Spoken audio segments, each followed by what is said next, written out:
What's going on, guys? It's been a while, almost too long, and I'm here at Tanner's place, and obviously you could see he's moving out, guys.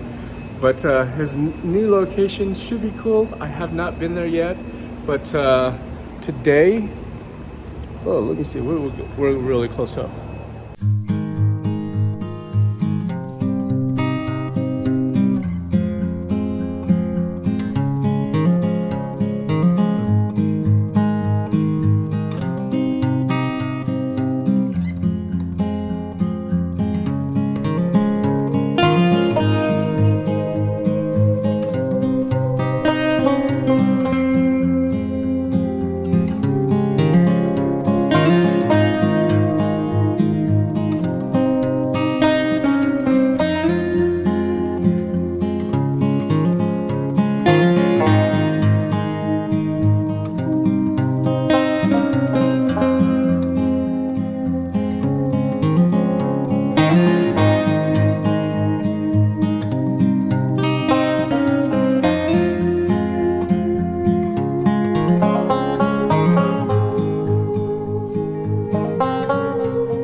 All right, let's do a review real quick before I get too crazy.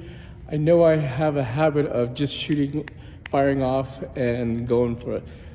Today I have loaded Portra160, shooting it with the Pentax.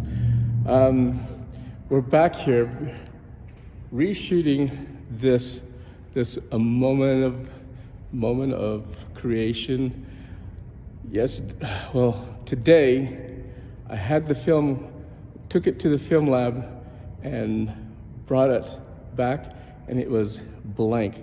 They said it was blank. Like, how can it be blank? There's no way in the history of my photography, shooting film, I've never had a blank image, right?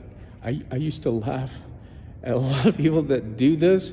Welcome to the club, guys. Whatever happened. And so I can't cry about it. I just have to come back and shoot this, right? Same time, same location, different film stock. I was looking forward to shooting it with the Ektar 100 to get that, that look that I like about Ektar. But today I'm shooting with Portra160, which is fine. So instead of beating up myself, like what did I do wrong? Whatever happened. Just forget it. It's gone. I'm just happy that this is still here and that the light you can see is coming in, right? Yeah. So I've shot one roll already, and sometimes the first time around isn't all as great as it can be, but hopefully you can up your photography the next day. I'm glad that my client or my friend Tanner happened to be here, because I was told that he was leaving to California on vacation with his family, and so he needed to move all these vehicles into his new shop, which eventually I'll get the opportunity to go in there and look around and assess, the situation and shoot it with all his cars that he's accumulated, or the cars that he's working on. So, anyways, I just wanted to recap the situation, and hopefully, cross your fingers, the images will turn out right the way that they envisioned in my head. But regardless, it's a learning lesson, and it's a painful lesson. But luckily, I have a client who is very generous with his time, his patience with getting the shots that I've been wanting for quite a while now. But anyways, guys, thanks for joining me. Remember, everyday life, camera in hand. Talk to you soon.